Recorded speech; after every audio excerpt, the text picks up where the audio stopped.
Welkom by vandag se begeleide gebed. Ek wil jou vra om vir 'n oomblik net stil te raak en te vergeet van alles wat om jou aangaan en wat in jou lewe aangaan en dat jy net jou volle aandag nou vir die Here sal gee.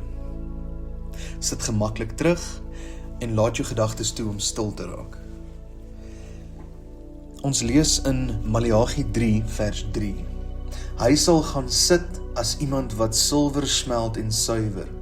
Hy sal die leviete reinig en hulle soos goud en silwer suiwer. Hulle sal aan die Here behoort en offers in geregtigheid bring.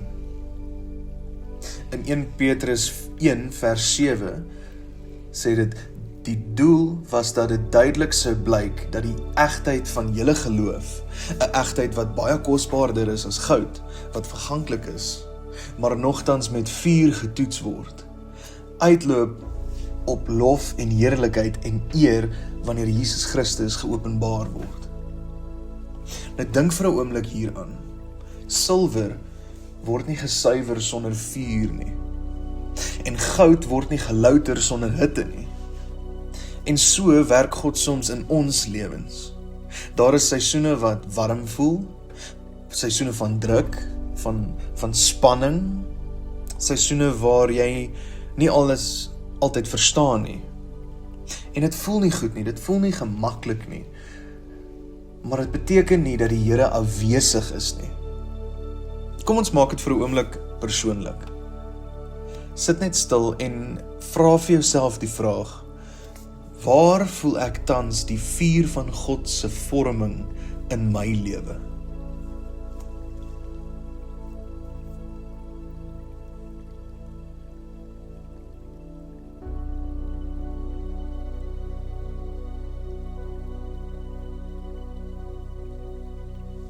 Soms kom dinge na die oppervlakte wat ons nie geweet het daar is nie. Dinge in ons hart, dinge in ons denke, dinge in ons reaksies. En die vuur is nie om ons te breek nie, maar eerder om ons te suiwer.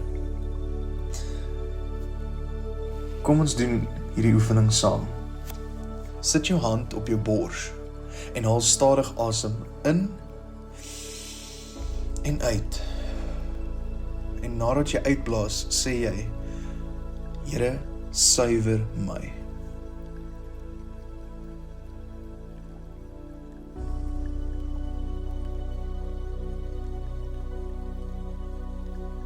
Nog een keer, asem in en uit.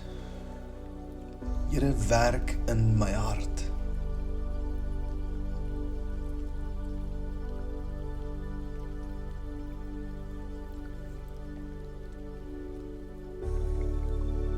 Kom ons bid saam. Here, dankie dat U 'n God is wat nie net bou nie, maar ook suiwer. Dankie dat U ons geloof kosbaar genoeg ag om dit te toets en te verfyn. Help ons wanneer ons nie die proses verstaan nie. Help ons om nie weg te hardloop van die vuur af nie. Leer ons om eerder te vertrou, selfs wanneer dit intens voel, wanneer dit ongemaklik voel, wanneer dit te warm voel. Here, kom suiwer ons gedagtes, suiwer ons motiewe, en Here, suiwer ons harte, sodat U ons kan vorm in mense wat eer bring aan U. Here, dankie dat U nooit ophou werk in ons nie. Ons gee vandag weer oor aan U. In Jesus naam. Amen.